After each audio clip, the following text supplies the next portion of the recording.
जिस चैप्टर से अपन शुरू करेंगे वो चैप्टर का नाम है, आज अपन जो डिस्कस करेंगे वो है प्रोडक्शन एंड कॉस्ट चैप्टर। ठीक है, इसमें कई सारे एलिमेंट्स ऐसे हैं जिसमें कई सारे स्टूडेंट्स कॉन्फिडेंट है, कुछ लोग को थोड़ा भी नहीं आता है, और कुछ लोग को कुछ लास्ट का जो पार्ट होता है जिसमें आपका जो बैलेंसिंग फिगर जो निकालना पड़ता है, आपको कैलकुलेशन करना पड़ता है, उसमें दिक्कत आता है। तो सारा टॉपिक्स को अपन कवर कर देंगे, बराबर। ठीक है, कोई सीक्वेंस में नहीं, आराम से बिंदास सुनो। ठीक है सर, देखो प्रोडक्शन या फिर कॉस्ट चैप्टर करने से पहले मेरे को तीन चीज समझाना जरूरी है। ठीक है, हाँ, अब जो मैं बताऊंगा उसमें कुछ कुछ लोगों को ऐसा लगेगा कि यार बहुत हो गया, बहुत बार कर लिया है। ठीक है, तो आप लोगों को हल्का हल्का 10 मिनट बेयर करना पड़ेगा फॉर दोज पीपल जो पूरा साल पढ़ा नहीं।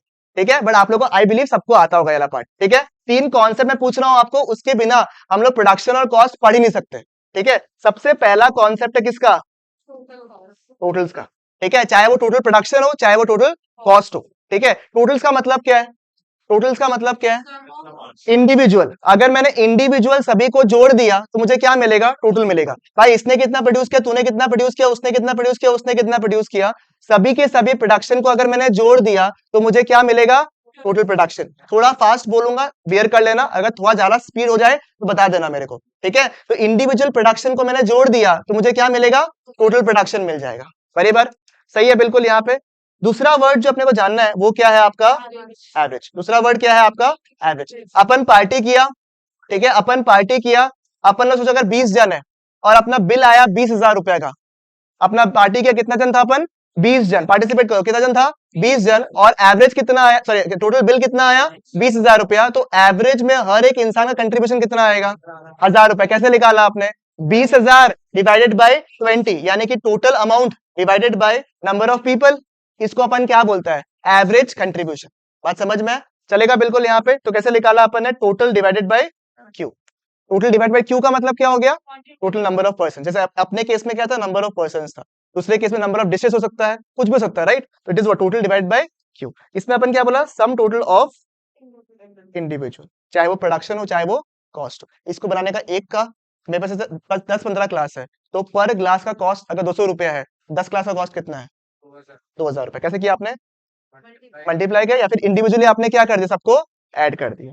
तीसरा क्या है आपका? तीसरा क्या है आपका? मार्जिनल। सर मार्जिनल का मतलब क्या है? एडिशनल या फिर एक्स्ट्रा। एडिशनल या फिर एक्स्ट्रा।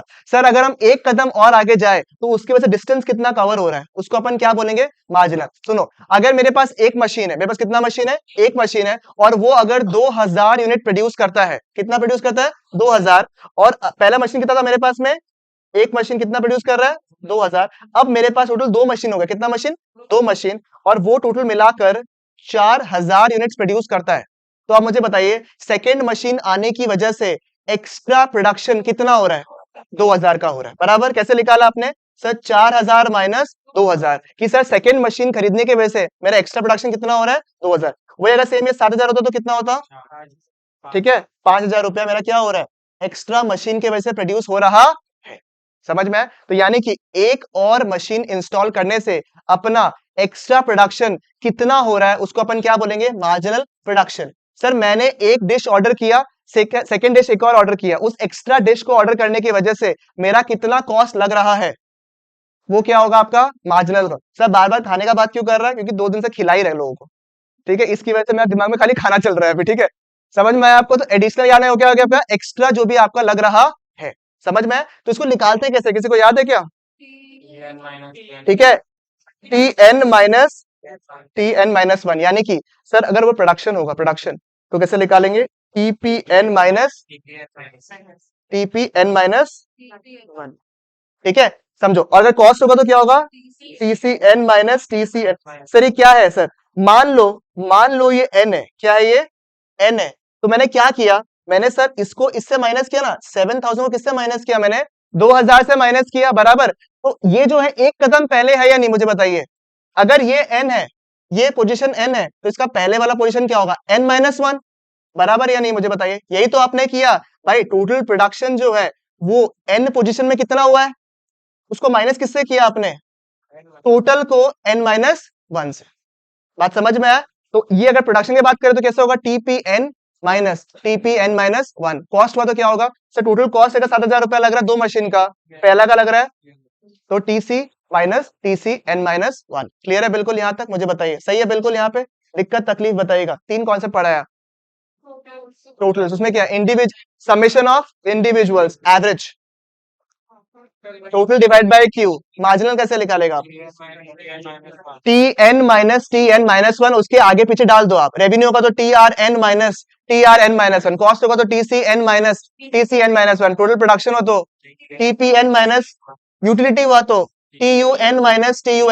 ये तीनों कॉन्सेप्ट हर जगह लगता है, ठीक है, एक्सेप्ट डिमांड वगैरह ऐसे चैप्टर छोटा चलेगा बिल्कुल यहाँ पे। ठीक है, पक्की बात। This was the concept of totals, average and marginal. मुद्दा ये है, क्या आप मुझे बताइए मार्जिनल और टोटल के बीच में रिश्ता है क्या? क्या टोटल और मार्जिनल के बीच में रिश्ता है? बताइए। टोटल का मतलब क्या था? Summation of individual. इंडिविजुअल का मतलब क्या है? हर एक इंडिविजुअल को मैंने जोड़ दिया। वो हर एक मूवमेंट को कौन बता रहा है आपका? मार्जिनल। वो हर एक मूवमेंट को कौन बता रहा है आपका? मार्जिनल। तो आप मुझे बताइए, अगर मैंने मार्जिनल को जोड़ा तो मुझे क्या मिलेगा? टोटल मिलेगा या नहीं मिलेगा? सही बात है या नहीं है? मैंने हर एक कदम का एक्स्ट्रा एक्स्ट्रा एक्स्ट्रा एक्स्ट्रा को जोड़ दिया तो मुझे क्या मिलेगा? टोटल मिलेगा या नहीं मिलेगा? सही बात है। तो can I say summation of marginal will give me what? बताओ सही बात है या नहीं? मुझे बताइए। Summation of marginal will give me total और नॉट? क्योंकि summation of individual was equal to what? Total. और वो इंडिविजुअल चेंज कौन बता रहा है? मार्जिनल। तो summation of marginal will give me what? Total. सही बात है बिल्कुल यहाँ पे। यानी कि क्या मैं ये बोल सकता हूँ, एग्जाम्पल, सब एग्जाम्पल, ठीक है, कि सोचो इसका नाम है बकरा, किसको? मुस्कान का, ठीक है। अब मुस्कान है और इसके साथ में मुस्कू है, ठीक है। तुम्हारा है तुम्हारा आर्बिट्री किसको नाम है? आदित्य बनाते? पता चला क्लास में कोई आदित्य है भी इसका, ठीक है। तो जो मुस्कान और आदित्य है, आर्बिट्री आदित्य, ठीक है, कोई है तो कर देना आराम से सेटिंग, ठीक है। अब मुस्कान और आदित्य है, बेचारा आदित्य का जो मूड है वो मुस्कान की वजह से अफेक्टेड होगा या नहीं होगा? ये खुश रहेगी तो वो बहुत ज्यादा खुश रहेगा या नहीं रहेगा? सही बात है ना? देखो जो लड़का लोग शॉक्ट हो रहा है, ऐसे ही होता है भाई, अपना कुछ कंट्रोल नहीं है, ठीक है। बाकी दूसरा के ऊपर खुशी है, देख लो आप लोग, ठीक है। तो उसका खुश रहने से दूसरा वाला खुश रहेगा नहीं रहेगा? हाँ वो तो रहेगा ही। इसका मूड अगर ठीक ठाक है, बोलेगा ठीक है बस चल रहा है गुजारा, तो उसका मूड भी क्या होगा? उसको तो आगे बढ़ना है भाई। वो क्या बोलेगा? ठीक है मेरा भी गुजारा चलते रहेगा। ये अगर नेगेटिव हो गया तो उसका भी मूड क्या हो जाएगा? सत्यानाश हो जाएगा। सर ये अचानक से क्या बता रहा है आप? लाइफ स्टोरी, क्योंकि ये मार्जिनल और टोटल के बीच में क्या है? रिश्ता है भाई। और मार्जिनल को जोड़कर ही क्या मिलता है? टोटल मिलता है। मार्जिनल को जोड़ के क्या मिलता है मेरे को? टोटल मिलता है। तो यानी कि आप मुझे बताइए, अगर मार्जिनल का वैल्यू इंक्रीज हो रहा होगा, यानी कि मुस्कान क्या हो गया था? हैप्पी हो गया था या नहीं हो गया था? मुझे बताइए, ठीक है। अगर वो खुश है तो टोटल भी क्या होगा? बढ़ेगा या नहीं बढ़ेगा? मुझे बताइए। सही बात है। अगर मार्जिनल से जोड़कर ही क्या मिलता है मेरे को? टोटल मिलता है। तो मार्जिनल का वैल्यू अगर 6 7 8 9 10 11 12 हो रहा है तो टोटल का वैल्यू भी कैसे बढ़ेगा? एकदम इंक्रीजिंग एट अ इंक्रीजिंग। जिन लोगों को आता है पहले से बता रहा हूँ, total will increase at a increasing rate. बहुत खुश है ये लड़की, खुश है तो और क्या चाहिए जीवन में? समझ में आया नहीं है? ये तो इसके लिए बोलना चाहिए मेरे को ऐसे तो, ठीक है। सही बात है बिल्कुल यहाँ पे। अगर इसका मूड जो है थोड़ा खराब है, ठीक है, बट जीरो नहीं हुआ अभी तक। क्या बोला मैंने? ठीक है, गिर रहा है बट जीरो हुआ नहीं है, तो क्या मेरे को तो आगे बढ़ना है, ठीक है, मैं बढ़ूंगा। बट क्या मैं खुश होके बढ़ूंगा? नहीं सर, मैं खुश होके तो बढ़ूंगा नहीं, ठीक है। बहुत बड़ा आग बना दिया, ठीक है, चलेगा बिल्कुल यहाँ पे। अगर ये एकदम जीरो हो गया, टोटल क्या हो जाए? रुक जाएगा। मेरा मुझे समझ में नहीं आ रहा यार कि उसके लिए क्या करूं मैं? टोटल क्या हो गया उसके? कांस्टेंट हो जाएगा, या तो ये, या तो क्या हो जाएगा आपका? मैक्सिमम पॉइंट में हो जाएगा, बराबर, ठीक है। सही बात है बिल्कुल यहाँ पे। और अगर ये नेगेटिव हो गया तो क्या होगा? टोटल जो है वो क्या हो जाएगा? फॉल हो जाएगा। सही बात है, ठीक है। क्या बहुत सारा कॉन्सेप्ट एक साथ रिकैप्सुलेट हो गया? समझ में आया क्या पक्की बात? टोटल समझ में आया, मार्जिनल समझ में आया। टोटल मार्जिनल में रिश्ता है क्या? हाँ सर। इंडिविजुअल्स को जोड़कर ही क्या मिलता है मेरे को? टोटल्स मिलता है। तो इंडिविजुअल चेंज को क्या बताता है? मार्जिनल। तो मार्जिनल का वैल्यू अगर 2 3 5 6 7 हो रहा है तो टोटल का वैल्यू भी क्या होगा? क्योंकि 2 + 3 + 4 + 6 + 7 will always be what? Increasing at a धमाकेदार इंक्रीजिंग रेट। और वही अगर वैल्यू हो गया 5 4 3 2 1, जीरो नहीं हुआ, कितना हुआ? 5 4 3 2 1, अभी तो वैल्यू तो बढ़ेगा ही, बट क्या उस रेट में बढ़ेगा जैसे पहले बढ़ रहा था? नहीं बढ़ेगा। सही बात है बिल्कुल यहाँ पे। और अगर जीरो हो गया तो और बढ़ पाएगा क्या? 0 + 0 7 + 0 + 0 + 0 कुछ हो पाएगा? नहीं, वो वही 7 पे अटक गया मैथ्स। ठीक है, और अगर वो नेगेटिव हो गया -2 -3 -4, तब उसका वैल्यू क्या हो जाएगा, कम हो जाएगा। सर ये यूनिवर्सल रूल आप हर जगह अप्लाई कर सकते हो। ठीक है, ये हर जगह एप्लीकेबल होगा आपका, चाहे वो यूटिलिटी चैप्टर हो, चाहे वो प्रोडक्शन चैप्टर हो, चाहे वो कॉस्ट चैप्टर हो, चाहे वो रेवेन्यू चैप्टर हो, हर जगह ये सेम चीज एप्लीकेबल है। ठीक है, केवल यूटिलिटी चैप्टर में एवरेज बोल के कोई टर्म नहीं है। ठीक है, वहां पे केवल टोटल यूटिलिटी और मार्जिनल यूटिलिटी रहता है। उसके अलावा बाकी सब पॉइंट्स में क्या है आपका, ठीक है, ये सेम कॉन्सेप्ट रहेगा। इज इट फाइन, मुझे बताइए।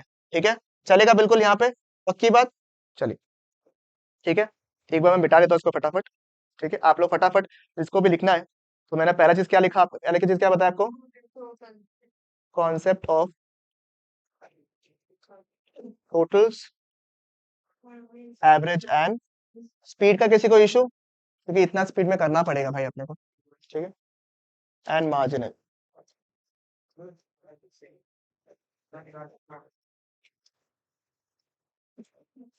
सर टोटल्स कैसे निकालेंगे हम लोग, sum total of individual, please बात कम करिएगा। ठीक है, सम टोटल ऑफ इंडिविजुअल, या फिर क्योंकि अपने को रिश्ता समझ में आ गया है, तो क्या होता है गरिमा, क्या होगा, sum total of summation of marginal लिख लेते हैं, डिपेंडिंग ऑन डिफरेंट सिचुएशन अपन उसको हैंडल कर लेंगे। सही बात है। नंबर 2 क्या हो गया आपका, एवरेज।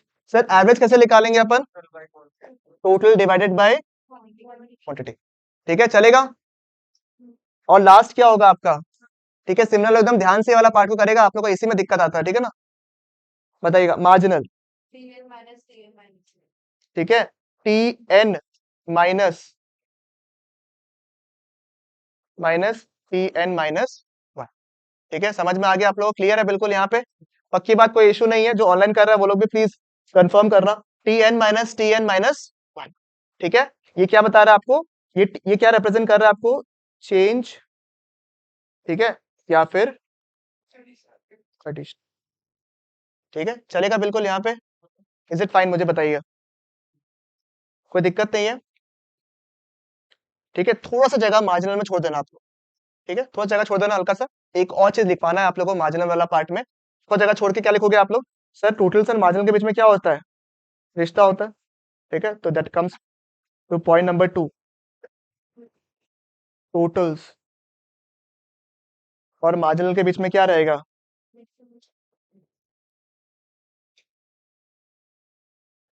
ठीक है, इफ मार्जिनल इंक्रीजेस, या फिर ठीक है इंक्रीजेस एंड पॉजिटिव भी रहेगा ना। ठीक है, तब क्या होगा आपका, total increases eight increasing rate. ठीक है, if marginal is falling but is positive, right? तो क्या करोगे आप सब, ठीक है, ये लैंग्वेज को जितना लोग भी नया कर रहा है, लोग बांधने की कोशिश करो अपने आप को। Total increases but at a but at a diminishing और डिक्रीजिंग रेट। चलेगा बिल्कुल यहाँ पे, कोई दिक्कत कोई तकलीफ बताइएगा। हाँ जा, डिक्रीजिंग भी सही है, डिमिनिशिंग ट्राई करो। ठीक है, नेक्स्ट, जब मार्जिनल 0 हो गया, मार्जिनल इज 0, टोटल क्या होगा आपका, हाईएस्ट पॉइंट या फिर मैक्सिमम पॉइंट, बराबर।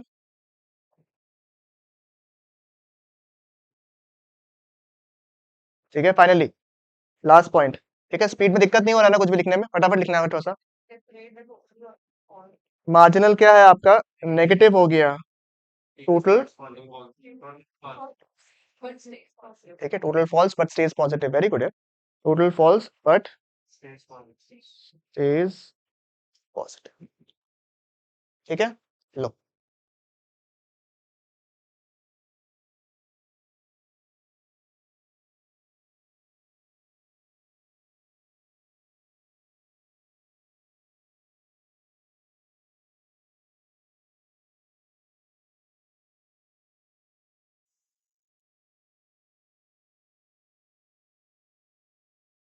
ठीक है, डन।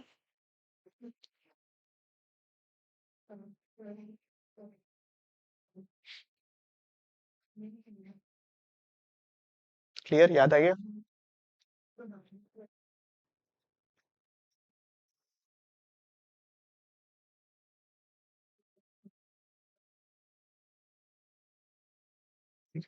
आगे बढ़ सकता हूँ? ठीक है, अब मुझे बताइए द सेम नोट क्या लिखेंगे अपन? The above will apply towards revenue, cost, production and utilities. ठीक है, मतलब सारे कॉन्सेप्ट बिल्कुल क्या रहेंगे, सेम रहेंगे अक्रॉस ऑल दिस चैप्टर्स।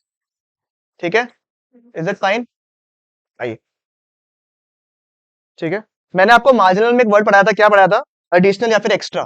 यानी कि अगर मैं एक कदम आगे बढ़ गया, अगर मैं एक कदम आगे बढ़ गया, ठीक है, तो उसकी वजह से कितना चेंज होगा। सही बात है बिल्कुल यहाँ पे। ठीक है, यानी कि अगर मेरे पास एक मशीन था, उससे दूसरा मशीन हुआ, तो मेरे पास एडिशनल कितना आया? सेकंड से थर्ड पहुंचा तो एडिशनल कितना आया? थर्ड से फोर्थ आया तो एडिशनल कितना आया? फोर्थ से फिफ्थ आया तो कितना एडिशनल हुआ? कैसे निकालोगे? अगर फिफ्थ पोजीशन में तो फिफ्थ माइनस फोर्थ, फोर्थ में हो तो फोर्थ माइनस थर्ड, थर्ड में तो थर्ड माइनस सेकंड, सेकंड में तो सेकंड माइनस फर्स्ट, फर्स्ट वाला केस में तो होगा ही नहीं। या तो आप जीरो करो, या फिर मान लो कि जीरो माइनस जो फर्स्ट वाला मूवमेंट आया वही आपका एडिशनल है आंसर। बात समझ में आया आपको?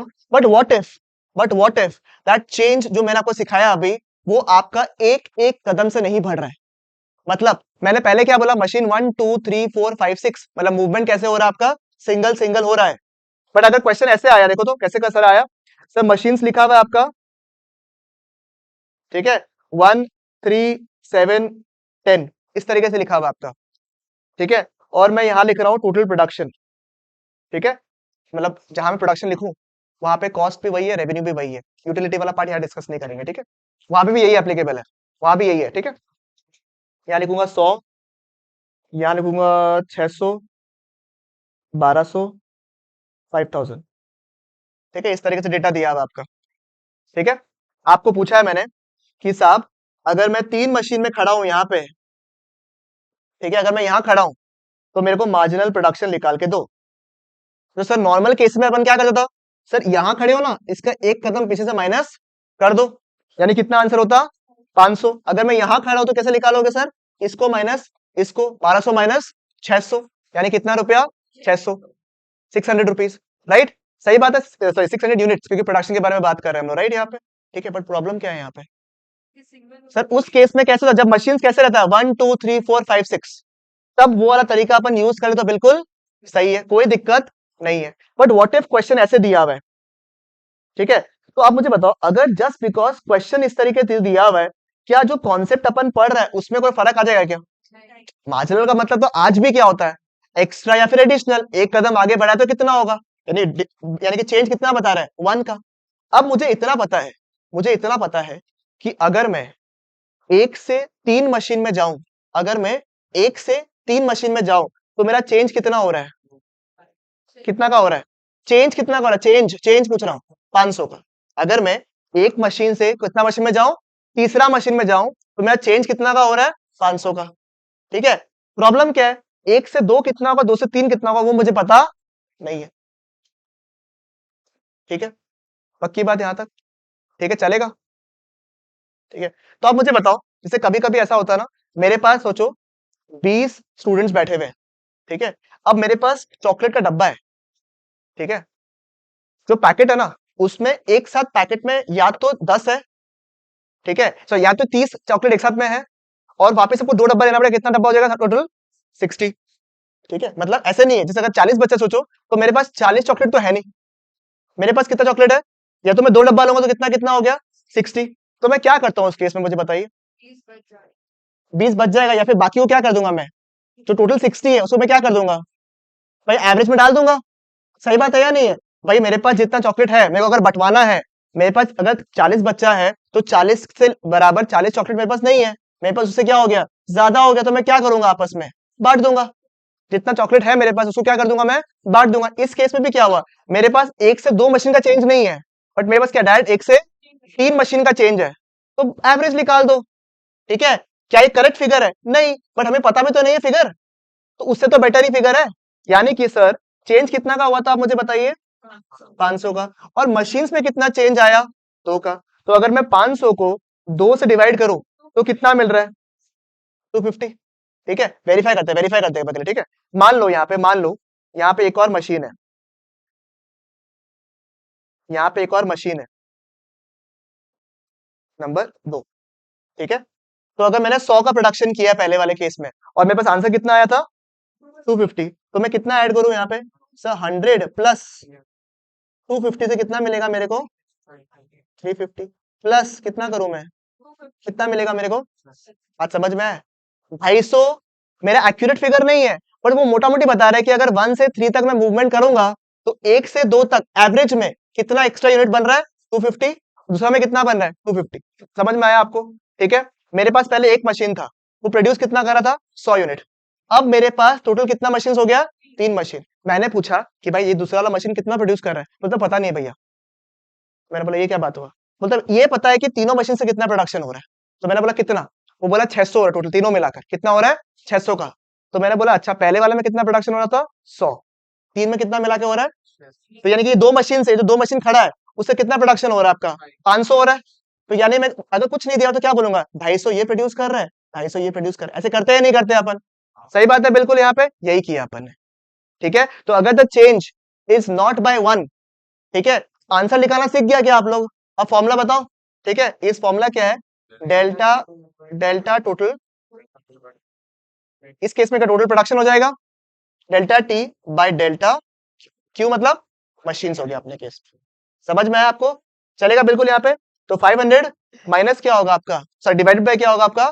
क्लियर है बिल्कुल यहाँ पे? ये डाउट है बताओ? ये अच्छा है, क्रिटिकल टॉपिक है, बहुत फास्ट बताया, तो किसी को अगर डाउट रहेगा तो बताना, एग्जाम में आएगा तो गलती नहीं करने का। ठीक है, पक्का एस्टैब्लिश कर सकते हो? समझ में आ गया आपको? तो ऊपर क्या लिख लेंगे अपन मार्जिनल के सामने कि सर अगर गैप जो है वो 1 का नहीं है, अगर गैप 1 का नहीं है तो कैसे निकालोगे साहब? डेल्टा मतलब क्या होता है भाई? Change. Delta total divided by delta, ठीक है, ये क्यूब कुछ भी हो सकता है, इनपुट हो सकता है कुछ भी। ठीक है, इज इट फाइन? मुझे बताइएगा। चलेगा बिल्कुल यहाँ पे? ठीक है, कोई इशू नहीं है यहाँ पे? ठीक है, अब देखो एक बार के लिए,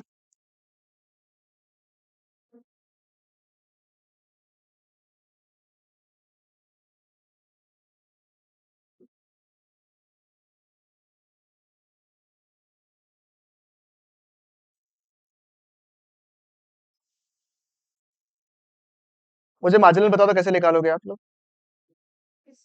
पहले वाले केस में डैश या फिर 1000, जीरो मान ले तो 1000 है, कुछ नहीं माना तो डैश है। सेकंड वाला बताओ कैसे निकालोगे? 3000 माइनस 1000 कितना होगा आपका? 2000। 6000 माइनस 3000 कितना होगा? 3000। पार्टिसिपेट करो सभी का सभी। 8000 माइनस 6000 कितना? 2000 एंड, ठीक है। And I told you summation of marginal will give me what? तो पहले वाले केस में कितना होगा? 1000। 1000 प्लस 2000 कितना होता है? 3000 प्लस 3000, क्योंकि सबको सबमिशन कर रहा हूँ, इंडिविजुअली ऐड नहीं कर रहा, सबमिशन कर रहा हूँ। कितना होगा? Plus 2000, plus 2000, plus 2000। क्या अपना ये वाला पार्ट और ये वाला पार्ट मैच कर रहा है? क्या आपने दोनों तरह से निकाल लिया आंसर? ठीक है, जिसका बेसिक मैथ्स है तो कॉमन सेंस वाला अलग चीज लगा है। ठीक है, एक बार के लिए टेबल वाइज भी एस्टैब्लिश कर ले, क्योंकि टेबल वाइज भी आपको एग्जाम में क्वेश्चंस पूछता है। ठीक है, तो टेबल वाइज तो डन। टोटल मार्जिनल एवरेज की सारे कॉन्सेप्ट बिल्डिंग जो है वो खत्म हो गया आप लोगों का। ठीक है, सेटिस्फाइड हो जाएगा बिल्कुल यहाँ तक? ठीक है, पक्की बात? क्या मैं आगे बढ़ सकता हूँ ये वाला पार्ट में? आइए।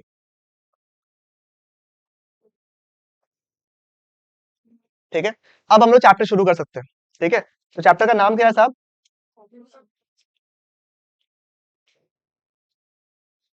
ठीक है, पूरे प्रोडक्शन के डिस्कशन को, सर प्रोडक्शन किससे रिलेटेड है? एक प्रोड्यूसर की तरफ से। और प्रोड्यूसर हमेशा क्या चाहेगा? कि वो ज्यादा यूनिट्स प्रोड्यूस बनाए या कम यूनिट्स बनाए। और प्रोडक्शन का मतलब क्या है भाई?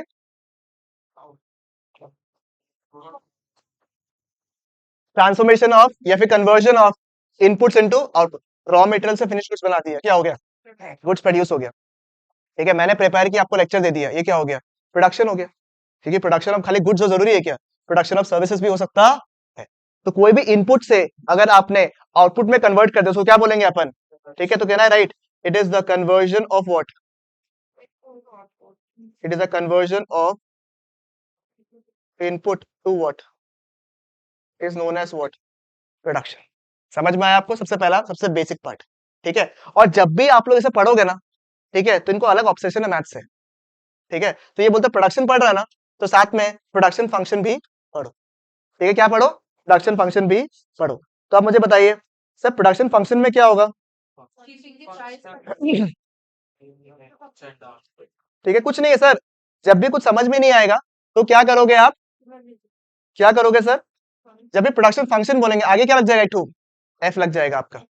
ठीक है, सुनो यहां लिख रहा हूं मैं ओ एक्स। ठीक है, मैंने क्या लिखा? ओ एक्स, यानी कि जो ऊपर मैंने कहा है ना, उसको मैं मैथमेटिकली कन्वर्ट कर रहा हूं। ठीक है, O X is equal to F of what, किसको आई क्या? I one plus I two plus I three. ठीक है, मैंने जो कहा उसी को मैं मैथमेटिकली यहाँ बता रहा हूँ कि भाई साहब देखो, O X stand for output of X. Sir X मतलब कोई भी प्रोडक्ट एक्स। ठीक है, output of X. Sir output of X कैसे निकालोगे?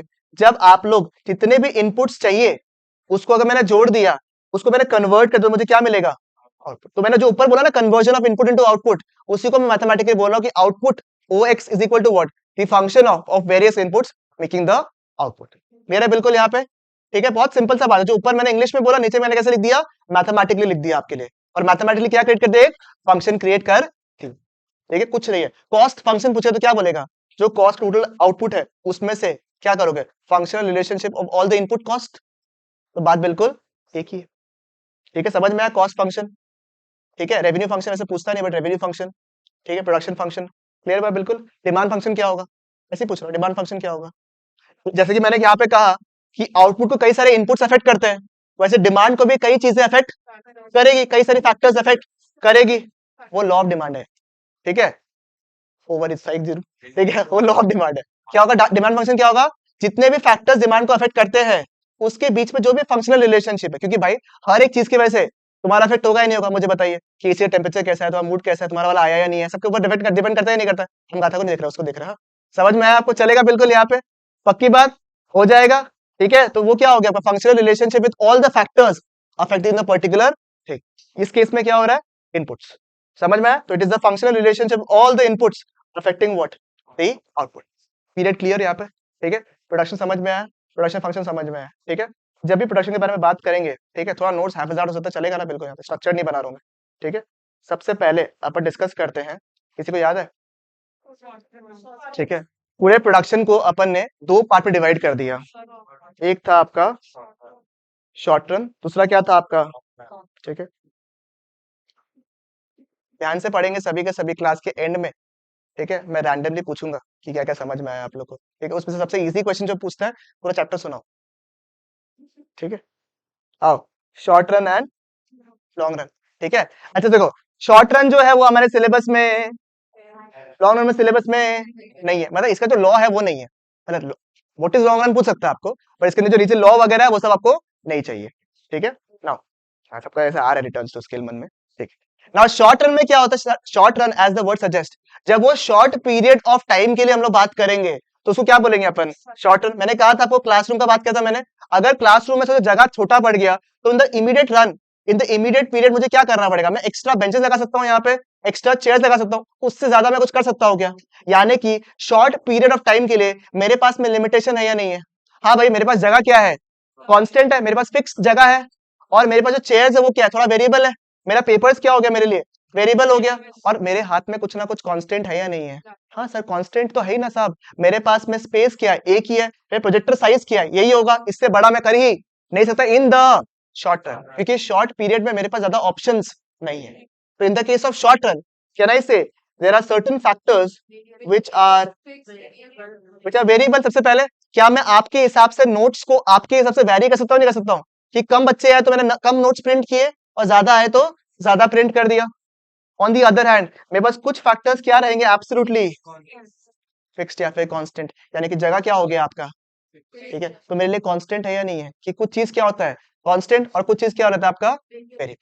ठीक है, बट लॉन्ग रन में सोचो मैं नेक्स्ट सेशन के बारे में बात करूँ या नेक्स्ट डे के बारे में बात करूँ, तो आप मुझे बताइए क्या कोई भी चीज मेरे लिए फिक्स रहा क्या? नहीं, मैं रूम शिफ्ट कर लूंगा, मैं तोड़वा लूंगा इसको, ठीक है, कुछ भी करा लूं, मेरे पास हाथ में ऑप्शन है, राइट?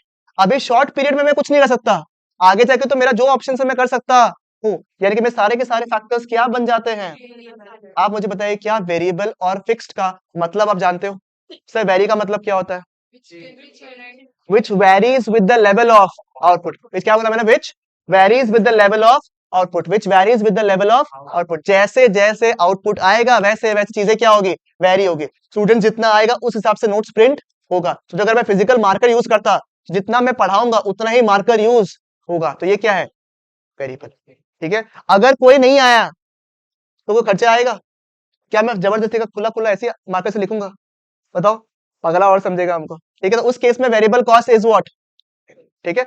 सर क्या हो गया सर, ये आपने क्या बता दिया? देखो वेरिएबल का मतलब क्या होता है? Which varies with the level of, ठीक है, ठीक है। और क्योंकि वेरिएबल वर्ड आ गया है और अपने को नेक्स्ट चैप्टर कौन सा पढ़ने का है? कॉस्ट। इसके एसोसिएटेड कुछ कॉस्ट लगेगा नहीं लगेगा, मुझे बताइए आप लोग, है ना? उस कॉस्ट को अपन क्या बोलेंगे? Variable cost. यानी कि आप बोलना चाहते हो कि मेरा जो ये नोट्स का प्रिंटिंग था उसको मैं कौन से कॉस्ट में कैटेगराइज करूं? Variable cost. और ये जो रेंट है वो फिक्स्ड कॉस्ट, क्योंकि उसको मैं, बच्चा आए नहीं आए रेंट तो पे करना पड़ेगा, बट ये तभी मैं प्रिंट कराऊंगा जब मेरे पास बच्चे आएंगे। समझ में आया? तो फिक्स्ड कॉस्ट क्या है? इट रिमेन्स कांस्टेंट या फिर फिक्स्ड इररिस्पेक्टिव और despite the level of output. ठीक है, वेरी गुड, ये सब वर्ड आया, अच्छा लगा। ठीक है, आउटपुट एग्जाम्पल क्या हो गया आपका? रेंट वगैरह हो गया, इसके एसोसिएटेड कॉस्ट को क्या बोलेंगे अपन? ठीक है, चलेगा बिल्कुल यहाँ पे। ठीक है, शौक मत दो, आप लोगों को, बाकी लोग तो आदत है कि अपन प्रोडक्शन कॉस्ट जो है कैसे पढ़ते हैं, संग संग पढ़ते हैं, ताकि आप लोगों के लिए एकदम इजी हो जाए रिलेशनशिप बनाने में। ठीक है, चलेगा बिल्कुल यहाँ पे। और कोई कॉस्ट पॉसिबल है क्या वैसे डायरेक्ट ये वाला पार्ट में, इस कॉन्सेप्ट में? और कोई कॉस्ट पॉसिबल है क्या? सर एक तो फिक्स्ड हो गया, एक वेरिएबल हो गया, और कोई कॉस्ट पॉसिबल है क्या इसमें? नहीं। तो इन दोनों कॉस्ट को अगर मैंने जोड़ दिया तो मुझे क्या मिलेगा? क्या मिलेगा साहब? Total cost. यानी total cost has two cost, variable cost and fixed cost. और ये ऑपरेट किस में करता है? Short run only. ठीक है, बिकॉज लॉन्ग रन में तो सारे कॉस्ट क्या बन जाते हैं, सारे सारे फैक्टर्स क्या बन जाते हैं? वेरिएबल। ठीक है, समझ में आता है? In the long run all the factors will become what? Variable in nature. समझ में? तो पहला इंपॉर्टेंट क्वेश्चन आपके एग्जाम के लिए, सर आपको एग्जाम में शॉर्ट रन और लॉन्ग रन पूछता है, ठीक है, डिफरेंस बोल दो, डेफिनेशन पूछ लो, तो पहला मार्किंग आपका रहेगा जो आप लोग देखोगे, मतलब जब लोग क्वेश्चन सॉल्व करोगे आप लोग कभी भी, ठीक है, तो उसमें सबसे पहला एलिमेंट जो देखोगे वो है ये वाला, short run and long run. सिर्फ डेफिनेशन पूछता है कभी कभी, या फिर डिफरेंस पूछ लेगा आपको।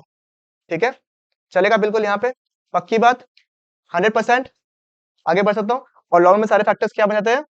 वेरिएबल। ठीक है, शॉर्ट रन में क्योंकि अपना सिलेबस में क्या है भाई? शॉर्ट रन है, तो शॉर्ट रन में अपने को एक लॉ समझने का है। ठीक है, तो उस लॉ को क्या बोलते हैं अपन? क्योंकि हर एक कॉन्सेप्ट जो अपन डाला है उसके पीछे कुछ तो लॉजिक होगा, उसके हिसाब से तो अपन दो कॉन्सेप्ट बनाया, राइट? उसको बोलते हैं अपन, इसको अंडर जो लॉ है उसको अपन बोलते हैं। देखो अगर डिफरेंस आया भाई, अगर डिफरेंस आया तो शॉर्ट रन लॉन्ग रन का आपने पीरियड के हिसाब से डेफिनेशन बता दिया। दूसरा, इसमें वेरिएबल फैक्टर्स फिक्स फैक्टर्स है, इसमें क्या रहता है? खाली वेरिएबल फैक्टर्स। इसके एसोसिएटेड लॉ को अपन बोलते हैं लॉ ऑफ वेरिएबल प्रपोर्शंस। क्या बोलते हैं? Law of variable proportion. इधर का भी नाम दे दूंगा। आपका 3 मार्क का डिफरेंस तो रेडी हो गया। अब आप लोग खाली क्या करना है, जो डेफिनेशन वाला पार्ट है उसको देखना है खाली, बाकी आपका मैंने आंसर भी रेडी कर दिया ये वाला पार्ट में। ठीक है, तो लॉ ऑफ वेरिएबल प्रपोर्शंस। ठीक है, इसके एसोसिएटेड जो लॉ है वो सिलेबस में आपका नहीं है, बस सिर्फ चाल मारने के लिए आपको मैंने सिखाया था, याद है ना आपको? Law of returns to scale. ठीक है, इसको इसको लॉ ऑफ वेरिएबल प्रपोर्शंस को और भी पर्यायवाची वर्ड्स, सिनोनिम वर्ड्स, अलग अलग नाम दिया हुआ है। Very good. रिटर्न्स टू, एक बोला है फैक्टर, और क्या था? डिमिनिशिंग रिटर्न्स भी बोलते हैं। ठीक है, चलेगा बिल्कुल यहाँ पे, इसको रिटर्न्स टू फैक्टर भी बोलते हैं, इसको क्या बोलते हैं? Returns to scale. मतलब यहाँ तक चीजें एस्टेब्लिश हो गया। प्रोडक्शन की कहानी दो तरीके से शुरू किया, short and long run. Short में 2 फैक्टर्स, लॉन्ग रन में एक फैक्टर। इसके नीचे लॉ आता है लॉ ऑफ वेरिएबल प्रपोर्शन, इधर क्या आता है? Law of returns to scale. ठीक है, चलेगा बिल्कुल यहाँ पे। हमारे सिलेबस में कौन सा साहब?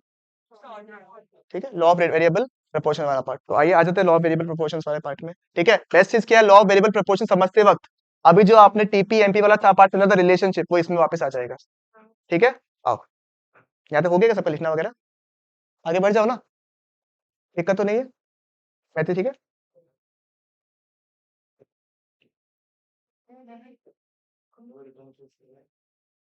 नहीं नहीं किसी का नहीं है, सीए करेगा तो आ जाएगा, मैंने तो बोल देना बुला लेगा तुम।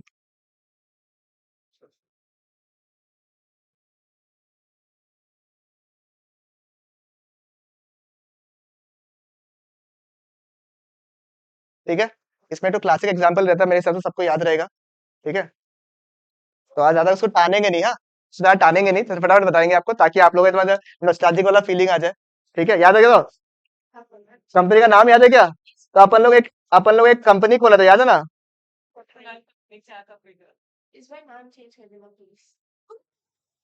नहीं यार, कुछ चीजें वैसे रहनी चाहिए।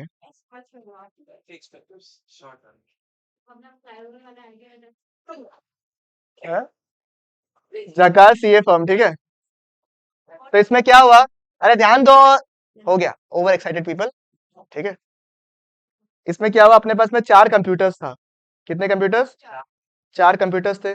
सर एकदम क्लियरली आपको दिख रहा है क्योंकि यहाँ पे कंप्यूटर्स कितने हैं, 4, और स्पेस भी कितना है, 4 लोग हैं या 5 लोग के हिसाब से, बराबर। तो यानी कि यहाँ पे कुछ फैक्टर्स तो वेरिएबल रहेंगे, जैसे लोग वगैरह क्या रहेंगे, वेरिएबल, और जो जगह वगैरह है कंप्यूटर्स वगैरह वो क्या है आपका, यानी कि किस चीज को इंडिकेट कर रहा है, शॉर्ट रन को या लॉन्ग रन को, शॉर्ट रन को। तो हम लोग शॉर्ट रन के क्लासिक केस को समझ रहे हैं। ठीक है, तो यानी याद है सबसे पहले मैं बैठा था यहाँ पे, ठीक है, और मैं यहाँ पे रिटर्न का काम कर रहा था, और मैंने कितने रिटर्न फाइल कर दिए थे, 100 रिटर्न फाइल कर लिए थे। ठीक है, समझ में आया? तो मैंने कितना रिटर्न फाइल किया आपका, ठीक है, कितना फाइल किया आपका, टोटल रिटर्न कितना फाइल किया मैंने, 100 का। ठीक है, और ये क्या हो गया आपका, इनपुट हो गया, बराबर, ये अपना वेरिएबल फैक्टर हो गया, इनपुट या फिर वेरिएबल फैक्टर। सही बात है बिल्कुल, यहाँ पे मैंने कितना रिटर्न फाइल किया रे, 100। मैंने एक दिन को और को बुलाया, मैंने अंशुल साहब को बुलाया, अंशुल साहब, ठीक है, तो वो कितना मिलके, वो भी काफी एफिशिएंट था, याद है ना आपको। ठीक है, इसका भी लॉजिक था। ठीक है, क्योंकि हर लॉ के पीछे क्या रहता है, कुछ अजम्पशंस, लॉजिक, वो तो रहेगा नहीं तो लॉ कैसे बनेगा बे। ठीक है, न्यूटन।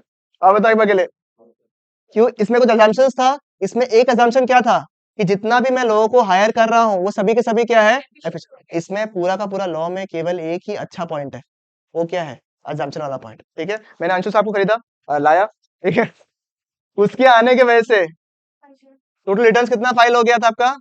ठीक है, उसके बाद में गाथा देवी को लेकर आया, ठीक है, उसकी वजह से ये भी क्या थी, एफिशिएंट थी। ठीक है, तो कितना रिटर्न्स फाइल हो रहा है आपका, 600। उसके बाद में मुस्कान बहन को बुलाया, ठीक है, अब बताओ उसके आने की वजह से क्या हुआ, रिटर्न और ज्यादा फाइल होने लगे, कितना रिटर्न फाइल होने लगेगा, 1000 रिटर्न फाइल होने लग गया। ठीक है, फिर सिमरन महारानी को मैंने बुलाया, अब प्रॉब्लम क्या हो गया है, कंप्यूटर्स कितने थे हमारे पास में, 4, और लोग कितने हैं अभी, 4। अब चाह के भी 4 तो हो गए, 5वीं आ गई खड़ी कि मुस्कान को ले तो मुझे तो आना ही पड़ेगा। ठीक है, अब बताइए मैं अकेले, ठीक है, आउच, ठीक है, अब बताइए मैं अकेले हमको, वो आई, ठीक है, तो बेचारा काम करने का इच्छा है उसको। ठीक है, दीदी तो गॉसिप करने नहीं बुलाया हम यहाँ पे। ठीक है, तो सिमरन जी को मैंने बुलाया, तो अब वो रिटर्न फाइल करना चाहती है, बट क्या वो उतना फाइल कर पाएगी जितना पहले वाला लोग कर पा रहा था, नहीं, क्यों, ये कंप्यूटर्स कितने हैं, 4 ही है, और लोग क्या हो गए, ज्यादा, तो वो पहले से रिटर्न कितना फाइल कर रही है, कम फाइल कर रही है। ठीक है, उसके बाद मैंने एक दिन को और को बुलाया, ठीक है, मैंने पायल जी को बुलाया, ठीक है, उसके आने की वजह से कुछ नहीं हुआ, अभी भी कितना रिटर्न फाइल कर रहे हैं हम लोग, 1200 ही कर रहे हैं। ठीक है, ठीक है, ग्रैंड एंट्री आ रहा है, ठीक है, दृष्टि क्या रखे पीछे, ठीक है, दृष्टि नाम चेंज, ठीक है, दृष्टि नाम चेंज आने की वजह से क्या हुआ, लोग ज्यादा हो गए, कंप्यूटर्स कम, लोग बस घिस घिस के बैठा हुआ है और काम कर रहा है, बेचारा जिसको काम करना है वो भी काम कर रहा नहीं पा रहा है, नहीं पा रहा है, नहीं कर पा रहा है। ठीक है, अब मुझे बताइए पहले से क्या हो जाएगा सर, रिटर्न क्या हो गया, ठीक है, ठीक है, चलेगा बिल्कुल यहाँ पे, पक्की बात। ठीक है सर, ये क्या हुआ देखो, देखो के लिए, सर ऊपर जो मैंने केस बताया ना लॉ ऑफ वेरिएबल प्रोपोर्शंस में, वो किस में रन करता है आपका शॉर्ट रन में, बराबर। शॉर्ट में कुछ फैक्टर्स करता है फिक्स, कुछ फैक्टर्स रहता है आपका वेरिएबल। तो इसमें ये लॉ है जो लॉ कहता है आपको कि keeping the other factors constant. हमारे केस में क्या कांस्टेंट है भाई, जगह और कंप्यूटर्स फिक्स्ड है, तो keeping the other factors constant, ये लैंग्वेज आना चाहिए। Keeping the other factors constant if we increase the variable factor, if we increase the, हमारे केस में वेरिएबल फैक्टर क्या था लोग, ठीक है। If we increase the variable factor, मैंने वही बोला शुरू में, एक बार हमको बोलने दो, ठीक है।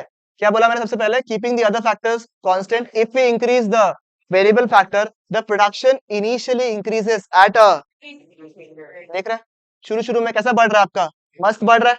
उसके बाद कैसे बढ़ रहा है sir, eight a diminishing rate and finally at a negative.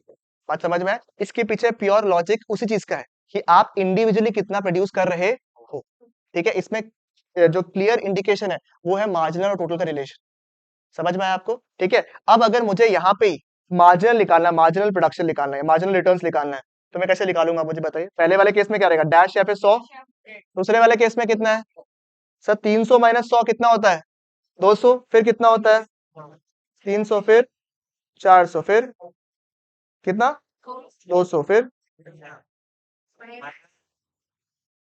बात समझ में आ रहा है? देखो इसमें देखो जो मैंने अभी लॉ बताया ना, क्या बताया आपको, keeping the other factors constant if we increase the variable factor initially production increases at a, then at a and finally at a, यानी कि 3 स्टेजेस बन रहा है यहाँ पे। Stage 1 which is the increasing stage, जहां पे प्रोडक्शन कैसे इंक्रीज हो रहा है, एट अ इंक्रीजिंग स्टेज, फिर एट अ डिमिनिशिंग स्टेज, ये कौन सा स्टेज नंबर 2, और फाइनली क्या होता है एट अ नेगेटिव स्टेज। समझ में आया आपको, क्लियर है बिल्कुल यहाँ पे। तो this is what stage number 1, ये क्या होगा स्टेज नंबर 2, ये क्या होगा स्टेज नंबर, ठीक है। स्टेज नंबर 1 को अपन क्या बोलते हैं, इंक्रीजिंग स्टेज, इसको क्या बोलते हैं अपन,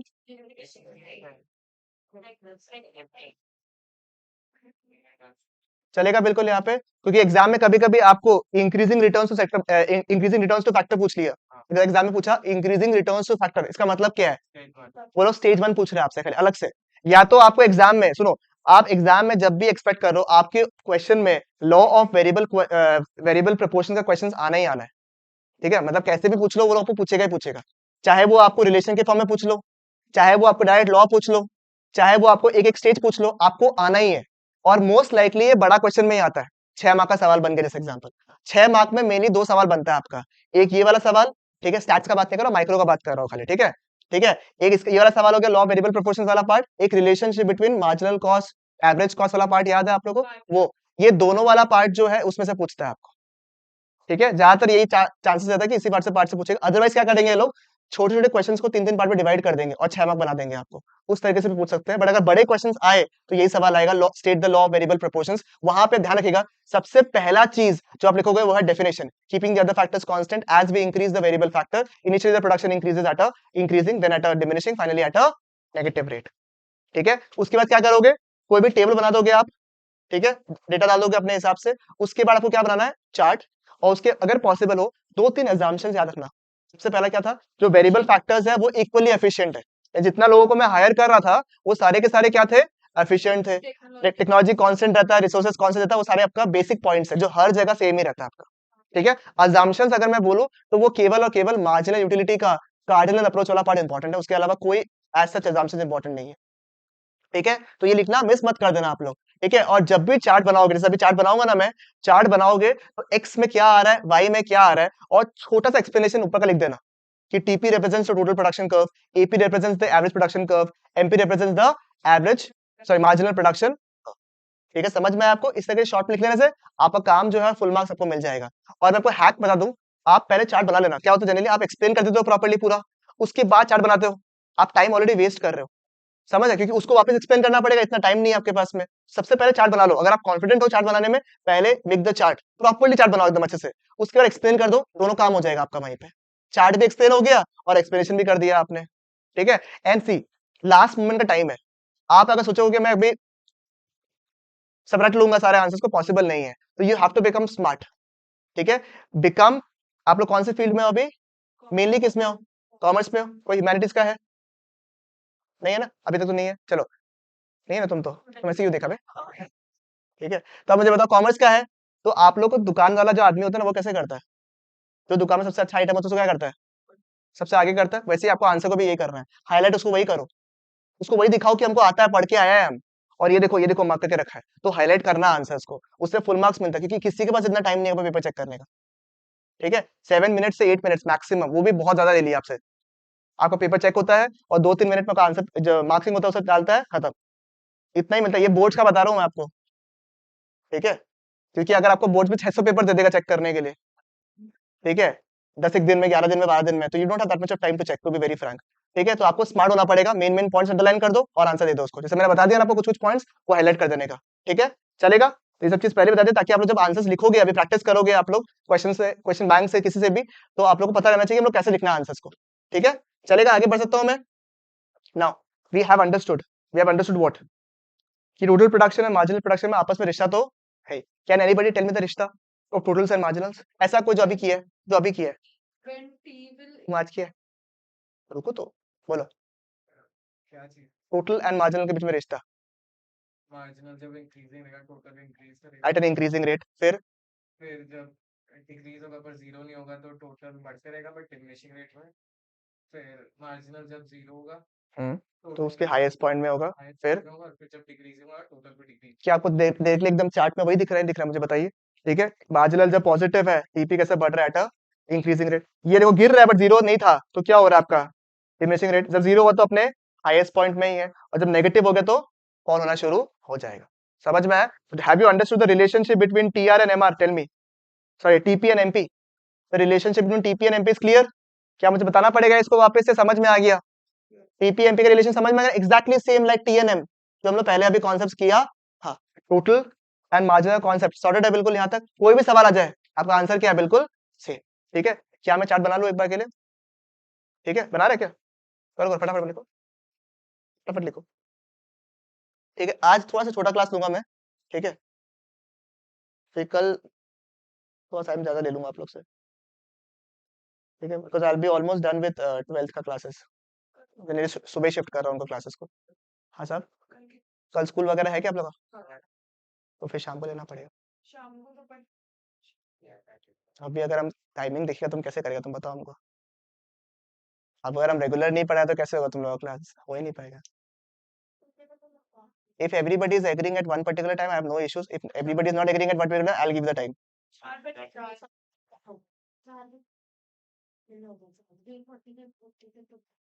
वो 15 कर लो if the school is an issue.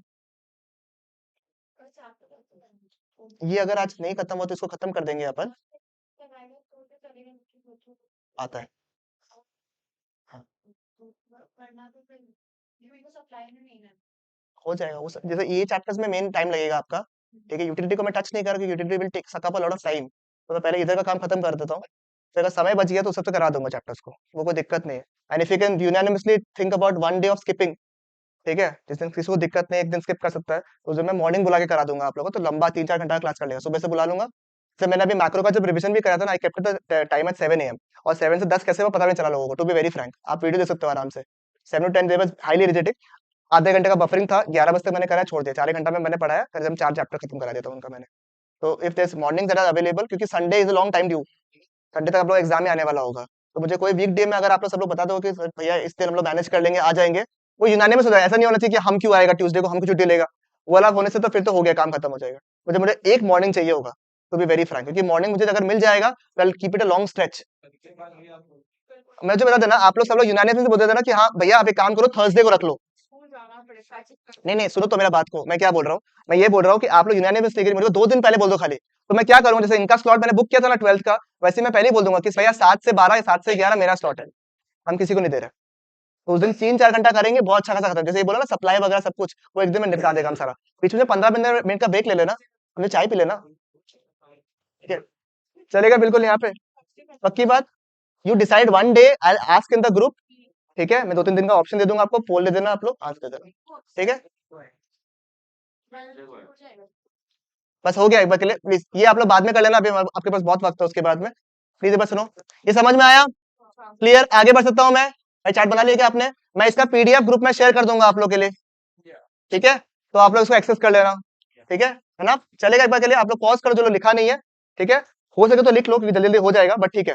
आइए, मैंने अभी मेरे को क्या बनाने का है? टोटल प्रोडक्शन और मार्जिनल प्रोडक्शन। सही बात है। मेरे को समझ में नहीं आ रहा भाई मैं बनाऊं कैसे, क्योंकि मेरे को याद तो करना नहीं है। मेरे को मार्जिनल बनाना इजी लग रहा है। देखो यहाँ पे क्या हो रहा है मार्जिनल का। सर मार्जिनल जो है ना, पहले तो बढ़ रहा है, ठीक है? 100 हुआ, 200 हुआ। एक बार ध्यान देना प्लीज, जो लोग लिख रहे हैं, इंपॉर्टेंट है इसलिए बोलो, थोड़ा ध्यान दे दे, ठीक है? 100 हुआ, फिर कितना हुआ? 200, फिर क्या हुआ? 300, फिर 400। तो मैंने क्या किया? पहले बढ़ा। आर्बिट्रेरी बता रहा हूँ, पहले बढ़ा, फिर क्या हो रहा है भाई? समझ में आ रहा है क्या? मार्जिनल कैसे हुआ? बढ़ा, फिर फॉलो, जीरो हो गया मतलब एक्स में टच हो गया, जीरो हो गया मतलब एक्स में, फिर क्या होगा? नेगेटिव भी। तो चार्ट कैसा होगा? ठीक है, याद नहीं करना, समझो। Increasing stage, diminishing stage, negative stage. समझ में है? और एम के हिसाब से टी क्या होगा? चेंज होगा, क्योंकि जब एम बढ़िया बढ़ रहा है तो टीपी कैसे बढ़ेगा? बढ़िया। फिर कैसे बढ़ेगा? थोड़ा हल्का हल्का बढ़ेगा। उसके बाद कैसे बढ़ेगा? वही रह जाएगा, फिर क्या हो जाएगा? फॉल हो जाएगा। समझ में है?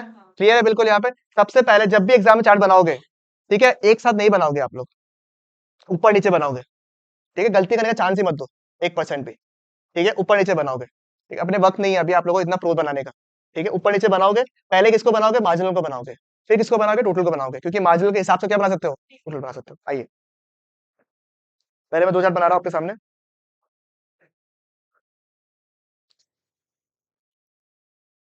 एक्स एक्सिस, वाई एक्सिस, ऊपर वाला मैं टोटल प्रोडक्शन बना रहा हूँ, ठीक है? TP is always in units, ठीक है? यहाँ पे क्या लिखूं मैं? इनपुट, ठीक है? मैं एक बार सिर्फ इसको मिटा देता हूँ, आप लोग लिखोगे बाद में इसे मुझे जगह चाहिए होगा थोड़ा सा, इसलिए बोल रहा हूँ, ठीक है? एक और आप लोग सिमिलर कैसे बनाओगे? आप लोग नीचे बनाओगे,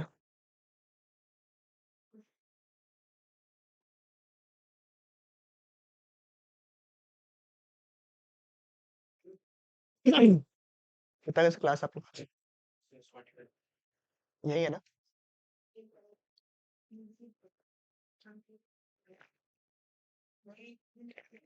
ठीक है, सबसे पहले कौन सा कर्व बनाना है अपने को? मार्जिनल। इसको तो मिटा देकर ठीक कर देता हूँ। ये क्या रहेगा आपका? ठीक है, आपको मार्जिनल प्रोडक्शन का कर्व याद है क्या? कैसे बनाता था अपन? पहले, सॉरी, पहले बढ़ेगा, फिर क्या होगा? गिरेगा, नेगेटिव, जीरो और नेगेटिव। बिल्कुल सही है, क्लियर है बिल्कुल? यहाँ पे जिस पॉइंट में ये जीरो है, कौन सा पॉइंट में? ये वाले पॉइंट में, उस केस में टोटल क्या रहेगा? हाईएस्ट में। तो यानी कि मैं इसका क्या, आप एक काम करो, यहां से एक पॉइंट लो और पॉइंट को ऊपर ऊपर ऊपर ऊपर ऊपर ऊपर लेके जाने का है आपको। सर क्यों ऊपर लेके जा रहे हो? ताकि, क्योंकि मैं क्या निकाल सकूं? हाईएस्ट पॉइंट निकाल सकूं। चलेगा? क्लियर है बिल्कुल? क्योंकि जब जीरो होता है तो टोटल में क्या होता है? हाईएस्ट पॉइंट होता। नाउ, नाउ क्या करूंगा मैं? क्या करूं मैं? सर टोटल ना, टोटल आपको पता नहीं है सर, टोटल ना 3 स्टेजेस में बटा हुआ है, ठीक है? क्या मैं काम करूं? सर आप एक काम करो ना, पहले ही 3 स्टेजेस को डिवाइड कर दो, तब हम लोग चीजों की क्या हो जाएगा? बिल्कुल इजी हो जाएगा। चलो एक काम करो, जब एमपी बढ़िया रहेगा तब तक भी एक स्टेज था जब मुस्कान भी क्या थी? खुश थी। समझ में आया? दूसरे वाले केस में क्या होगा? फिर तीसरे वाले में, ठीक है? तो ये क्या होगा? स्टेज 1, मैं नीचे लिखता हूँ, ये हो गया स्टेज 1, ये क्या होगा? स्टेज 2, ये क्या होगा? स्टेज 3। नीचे क्या आएगा आपका? यूनिट्स आएगा, ठीक है? इनपुट यूनिट्स, ठीक है? नेक्स्ट, पहले पैसे कैसे बढ़ा था बताइए? पहले शार्प रेट में बढ़ेगा एकदम, ठीक है? थोड़ा चार्ट, छोटा चार्ट बन गया, ठीक है? समझ में आ गया ना आपको? उसके बाद कैसे बढ़ेगा आपका? थोड़ा सा झुक के बढ़े, देखो, देख रहे हैं आप लोग? पहले कैसे बढ़ रहा है, फिर कैसे बढ़ रहा है आपका? थोड़ा झुक के बढ़ रहा है, देख रहा? पहले कैसे बढ़ रहा था तुमको? शार्प देखा? ये देखो, ये देख रहा है? फिर उसके बाद कैसे बढ़ रहा था? थोड़ा सा झुक के बढ़ रहा है, ठीक है? फिर क्या हो रहा है? फॉरवर्ड।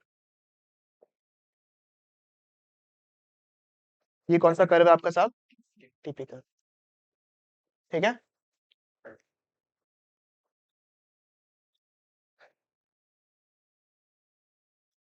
ठीक है, इसमें मैंने एक पॉइंट भी सिखाया था, आपको याद है किसी को? पॉइंट ऑफ, वो किसको बोलता है?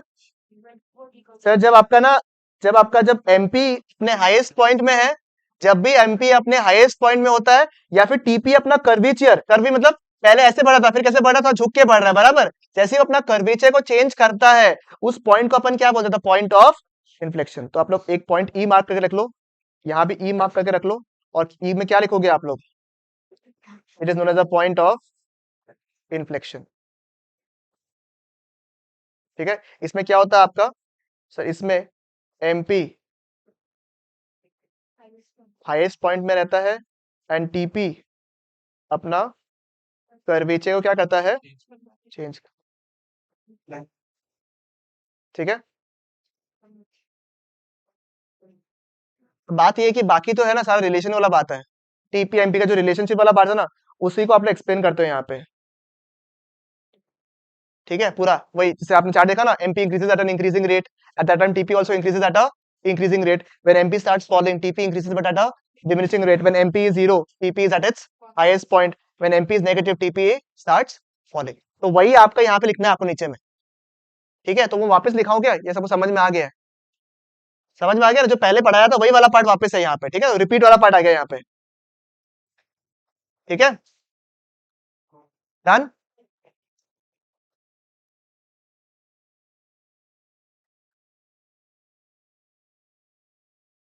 फिर रीजंस वाला पार्ट है, फिर एपी वाला पार्ट ही तो दिया हुआ है ना आपका, इतना तो है सिलेबस में। हाँ बस वही तो है ना।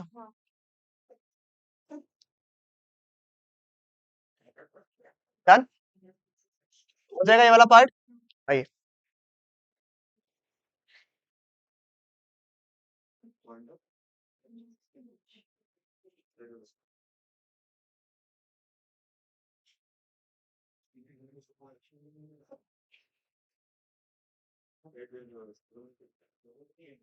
ये चार्ट आपने देख रहे हो, एक बार रीड कर लो फटाफट, एक बार रीड कर लो फटाफट। ये वाला आपने ऑलरेडी बना लिया है, ये ऑलरेडी बना लिया, देख लो फटाफट, बात मत करो, बात नहीं,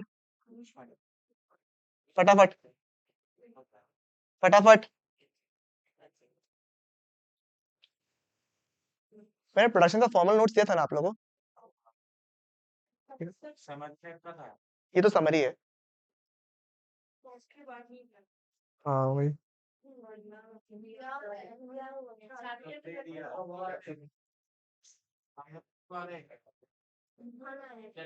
ठीक है ठीक है ठीक है ठीक है, हो जाएगा। ओके लिसन, एक बार फटाफट, नहीं नहीं बाकी लोग बात नहीं करना, बात करने दिया, फटाफट रीड करने दिया आपको, ताकि मिस नहीं हो जाए। इतना लिखना पॉसिबल नहीं है वापस से, इसलिए बोल रहा हूँ। फटाफट देखो फटाफट देखो फटाफट देखो, मैंने सारा पॉइंट कवर कर लिया ऑलरेडी। ठीक है, फेज 1 फेज 2 फेज 3, जो मैंने स्टेज 1 स्टेज 2 स्टेज 3 बोला, उसी को फेज 1 फेज 2 फेज 3 के हिसाब से लिखा हुआ है। TP increases eight an increasing rate and MP also increases.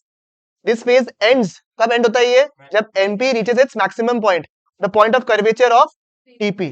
ठीक है, टीपी फिर उसके बाद कैसे इंक्रीज होता है? At a increasing rate. MP क्या होता है आपका? फॉल हो रहा है। ये एंड कब होता है आपका? जब एमपी बिकम्स 0। ठीक है, और टीपी अपने हाईएस्ट पॉइंट में पहुंच जाता है।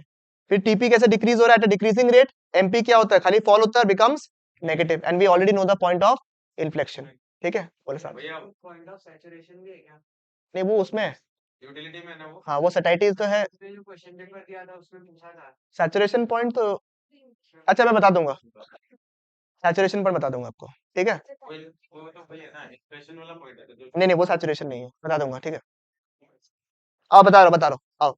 ठीक है, सुनो सुनो सुनो, एक पॉइंट ऑफ सैचुरेशन जो पॉइंट है, ठीक है, सुनो सुनो, एक सवाल पूछा इसने, पॉइंट ऑफ सैचुरेशन।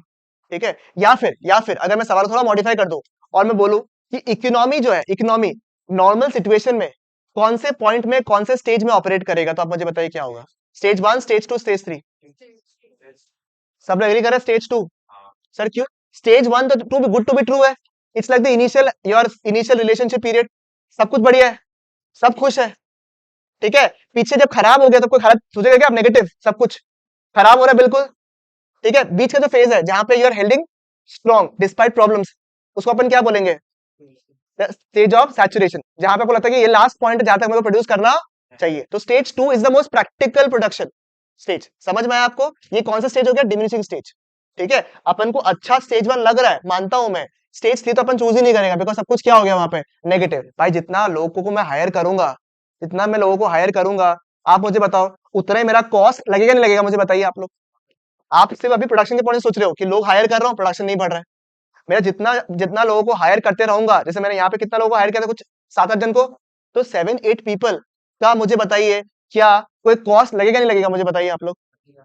शुरू शुरू में अगर मेरे पास में कोई जॉब करने आया और उसके जॉब करने की वजह से मेरा प्रोडक्शन भी बढ़ रहा है, मैं पैसे भी कमा रहा हूं, तो मुझे कुछ दुख होगा?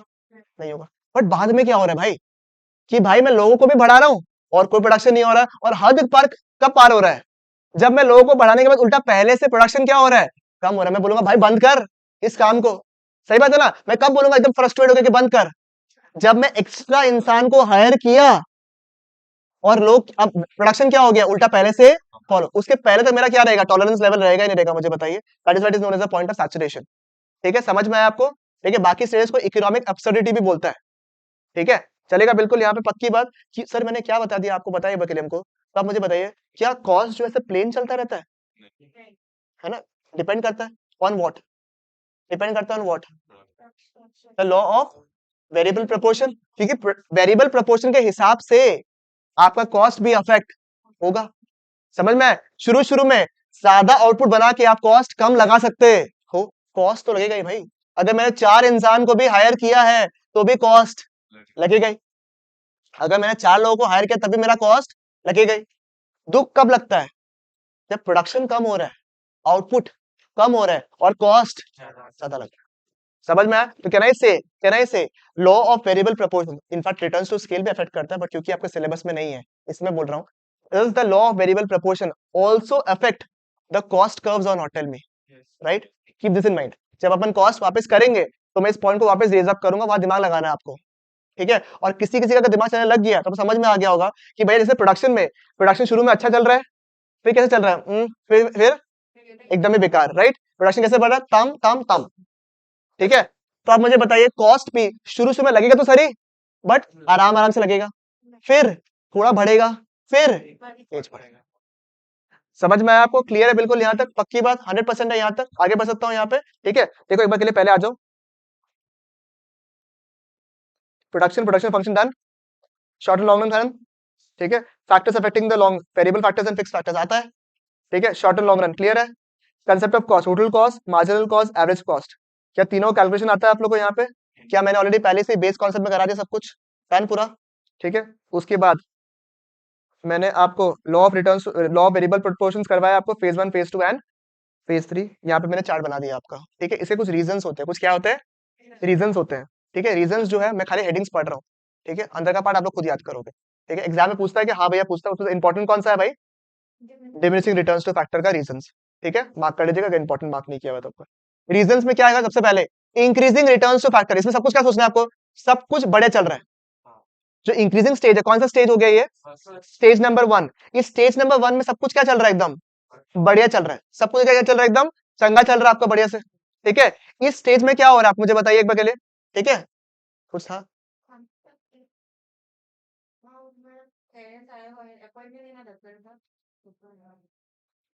ठीक, हाँ हाँ, मैं बैकअप भेज दूंगा। ठीक है, आओ। रीजंस टू क्या है? इंक्रीजिंग स्टेज टू, जो इंक्रीजिंग स्टेज है, इंक्रीजिंग रिटर्न्स टू फैक्टर्स जो है, उसमें क्या होगा? सबसे पहले जो फिक्स फैक्टर था कितना था अपने पास में? 4। और कितना यूज हो रहा था? 4। अपन में 4 कंप्यूटर्स था और यूज भी कितना लोग कर रहा था? 4। बेस्ट था या नहीं था? तो एकदम बेस्ट यूटिलाइजेशन किया ही नहीं किया अपन फिक्स फैक्टर का? फिक्स फैक्टर अपने लिए क्या था? जगह और कंप्यूटर दोनों को ही अपन ने बेस्ट किया था या नहीं किया था? ठीक है, जितना मेरे पास लोग था वो भी एकदम बेस्ट एफिशिएंसी में काम कर रहा था या नहीं कर रहा था? 4 लोग था, 4 कंप्यूटर्स था, हाईली मोटिवेटेड पीपल, तो लोग काम भी बढ़िया करेगा। तो क्या पहला पॉइंट क्या लिखा हो देखो तो? Better utilisation of the fix factor. Number 2 क्या है? Increased efficiency of the variable factor. ठीक है, और ये दोनों फैक्टर कैसे काम कर रहा था मुझे बताइए सबसे पहले। नंबर 3 क्या है? इनडिविजिबिलिटी। मतलब क्या आप एक कंप्यूटर को 2 पार्ट करके यूज कर सकते हो? The answer is what? No. Hence इस स्टेज का एंडिंग होता था ना, क्योंकि अपन फिक्स फैक्टर को डिवाइड नहीं कर सकता है। 3 पॉइंट्स इंक्रीजिंग स्टेज का। Number 1 fix factor. ठीक है, फिक्स फैक्टर को आप मस्त यूज कर रहा है, वेरिएबल फैक्टर को आप बढ़िया यूज कर रहा है। नंबर 3 आप फिक्स फैक्टर को डिवाइड नहीं कर सकते, that is why we switch into what, diminishing stage. 3 point समझ में है, फिक्स फैक्टर, वेरिएबल फैक्टर और इनडिविजिबल। ठीक है, fix factor, variable factor and indivisible. Clear है बिल्कुल यहाँ पे? ठीक है, नेक्स्ट सर, डिमिनिशिंग में सब कुछ बैलेंस के हिसाब से हो रहा है ना, सब कुछ हो रहा है, थोड़ा खराब भी हो रहा है, थोड़ा अच्छा भी हो रहा है, बराबर। तो इसमें क्या हो रहा है, ऑप्टिमम कॉम्बिनेशन, बेस्ट नहीं बोला मैंने, क्या बोला, ऑप्टिमम, कि जैसे चलना चाहिए बाजार में वैसे ही चलेगा। ठीक है, optimum combination of the factors, यानी कि जो फिक्स फैक्टर और वेरिएबल फैक्टर है वो कैसे चल रहा है, एकदम ऑप्टिमम। ठीक है, जो लोग पहले किया हुआ भी है, आप लोग ये वाला पार्ट शायद भूल गया होगा, सो वापस रिवाइज कर लो अंदर का पार्ट रीड करके। ठीक है, याद है, वेरी गुड। ठीक है, बहुत बार टेस्ट दे दिया तुम तो। ठीक है, बताओ optimum combination of factors. Number 2, fix factor कितना था अपने पास में, 4। क्या 4 लोग थे उस समय सेकंड स्टेज में, सेकंड स्टेज में 4 से ज्यादा लोग था, तो अपन फिक्स फैक्टर को ज्यादा यूज कर रहे हैं कम, तो क्या लिखा हुआ आ रहा है, over utilisation of the fix factor, over utilisation of the fix factor. Clear है बिल्कुल यहाँ तक? पक्की बात, कोई इशू बताइएगा, नहीं है ना? ठीक है, दिक्कत नहीं है तो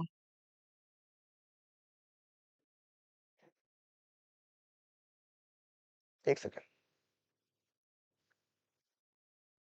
आइए समझ में आ गया आपको। एंड नंबर 3 क्या है आपका, number 3 very important point, imperfect substitute. यानी क्या हो रहा है सर, सर वो बोल रहे हैं, सर एक होता है परफेक्ट सब्स्टिट्यूट्स, अमूल और मदर डेयरी आर व्हाट। आप अगर आंख बंद करके कभी मदर डेयरी भी लेकर आ गए तो कुछ फर्क पड़ेगा आपको, तो उसका टेस्ट भी समझ में नहीं आएगा अगर पैकेज नहीं दिखेगा तो, राइट? सही बात है ना बिल्कुल यहाँ पे। तो this are what, perfect substitutes, यानी कि आप एक को दूसरे से परफेक्टली क्या कर सकते हो, रिप्लेस कर सकते हो। इनपरफेक्ट का मतलब परफेक्ट का उल्टा, सही बात है। यानी कि ये दोनों चीज एक साथ कभी भी रिप्लेस, तो यहाँ पे दो फैक्टर्स कौन से हैं, फिक्स एंड वेरिएबल। क्या आप एक दूसरे को रिप्लेस कर सकते हो ऐसे कि मैंने कंप्यूटर की जगह 5 आदमी रख लिया, वही काम करेगा? पॉसिबल है क्या? नहीं पॉसिबल है साहब, सही बात है ना। यानी वेरिएबल फैक्टर का काम कौन करेगा, वेरिएबल फैक्टर। फिक्स का काम कौन करेगा, फिक्स। दोनों को आप एक दूसरे के साथ में क्या नहीं कर सकते हो, सब्स्टिट्यूट कर नहीं सकते। बात समझ में है आपको? क्लियर है बिल्कुल। यहाँ पे 3 पॉइंट बताया। Number 1, optimum combination of factors, मोटा मोटी सब कुछ ठीक है सर। फिक्स फैक्टर को हम लोग क्या कर रहे हैं, ओवर यूटिलाइज कर रहे हैं। नंबर 3 क्या बोला, इनपरफेक्ट सब्स्टिट्यूट्स। ठीक है, आपको मैंने यहाँ पे मार्क करके रखा है, ये सब पॉइंट को अंदर से रीड करना है, ठीक है ना, ये वाला पार्ट। ठीक है, चलेगा बिल्कुल। यहाँ पे नेगेटिव में क्या, सब कुछ खराब हो रहा है, सब कुछ। ठीक है, अपना फिक्स फैक्टर का क्या हो रहा है, लिमिटेशन होके रखा है सर। वेरिएबल और फिक्स के बीच में कोई भी कोऑर्डिनेशन हो रहा नहीं है, और वेरिएबल फैक्टर का एफिशिएंसी भी क्या हो रहा है, दिख ही रहा था अपने को कि लोग आ रहा है बट काम हो रहा नहीं है। Decrease efficiency in the variable factor, limitation of the, limitation ये तो है ना कि अपन ज्यादा कंप्यूटर्स हायर नहीं कर पा रहा है, लेके नहीं आ पा रहा है, इसकी वजह से काम हो रहा नहीं है। और वेरिएबल फैक्टर और फिक्स फैक्टर के बीच में कोई भी कॉम्बिनेशन और कोऑर्डिनेशन बिल्कुल नहीं चलेगा। फर्स्ट के कंप्लीटली ऑपोजिट कौन सा हो गया, थर्ड वाला, और सेकंड वाला का सबसे अलग एकदम। ठीक है, चाल से क्या हो जाएगा, इसलिए सेकंड वाला थोड़ा इंपॉर्टेंट भी है एग्जाम पॉइंट ऑफ व्यू। ठीक है, अब देखो नेक्स्ट पॉइंट दिख रहा है आपको, क्या लिखा हुआ है, ये क्या है पता है क्या आपको भाई, जो तीनों स्टेज है ना, पहला क्या है इंक्रीजिंग रिटर्न्स, सेकंड क्या है डिमिनिशिंग, थर्ड क्या है, जो 3 स्टेज आपने पढ़ा ना, उसको मैं क्या कर सकता हूँ पता है, 3 अलग अलग पार्ट बना सकता हूँ। इसके ऊपर जो खाली ये वाला पार्ट है, कौन सा सर, ये वाला, इसको मैं क्या बोलूंगा, इधर वाला पार्ट को इंक्रीजिंग रिटर्न्स बता दो, तो आप कौन सा चार्ट बनाओगे, सिर्फ ये वाला। इसको बोला तो डिमिनिशिंग, इसको बोला तो नेगेटिव। तो क्या किया, क्वेश्चन तो है नहीं, इसी को 3 पार्ट में डिवाइड कर दो, 3 अलग अलग क्वेश्चन बना दो। एक इंक्रीजिंग रिटर्न्स हो गया, एक डिमिनिशिंग रिटर्न्स हो गया, एक क्या हो गया, नेगेटिव रिटर्न्स। समझ में आया? तो इसको अलग से पढ़ने का है क्या आपको? देखो यहाँ पे क्या हो रहा है, एमपी देखो, एमपी गिर रहा है बट जीरो, और एमपी क्या है सर, पॉजिटिव है। फॉल तो हो रहा है बट क्या है, पॉजिटिव है। ठीक है, चलेगा बिल्कुल यहाँ पे। ठीक है, क्या relationship between TP and MP अपना हो गया, शुरू में कर था अपन ने, लॉ ऑफ वेरिएबल प्रोपोर्शंस करते वक्त ही अपन ने टीपी और एमपी का रिलेशनशिप वहीं पे खत्म कर दिया था। यहाँ पे एक साथ बनाया हुआ, आप कैसे बनाओगे, अलग अलग बनाओगे, टीपी को ऊपर बनाओगे, एमपी को नीचे बनाओगे। पहले कौन सा कर्व बनाओगे, एमपी, उसके बाद क्या बनाओगे, टीपी। ठीक है, लास्ट टॉपिक इस चैप्टर का, चैप्टर 100 हो जाएगा आपका। ठीक है, चैप्टर खत्म। ठीक है, जो कि कौन सा है आपका, एमपी एंड एपी का। क्या आप दोनों को एपी का मतलब और एमपी का मतलब पता है?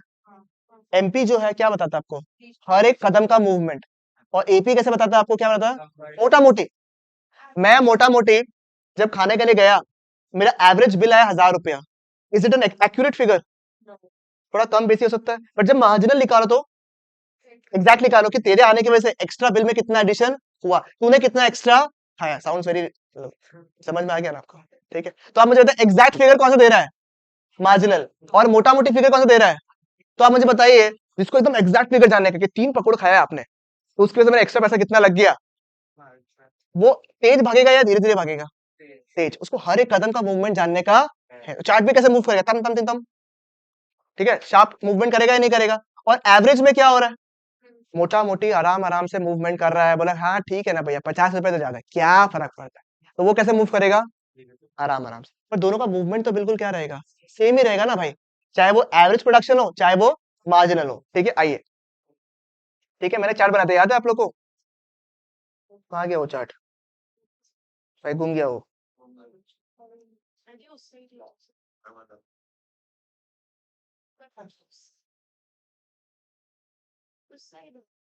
कौन सा, ये वाला, चलिए इसमें बना लो, कोई बात नहीं इसमें बना लो। बताओ इसी चार्ट में टीपी एमपी और एपी लिखा हुआ है आपका, एपी निकालो तो कितना कितना होगा, पहले वाले केस में कितना होगा 100 डिवाइडेड बाय 1, यहाँ पे देखो यहाँ लिख लो, वेरिएबल फैक्टर कितना कितना है अपने पास, 1 2 3 4 5 6 7 8, जी सब में रहता है नीचे है, बताइए, ठीक है मैंने कर दिया था ना।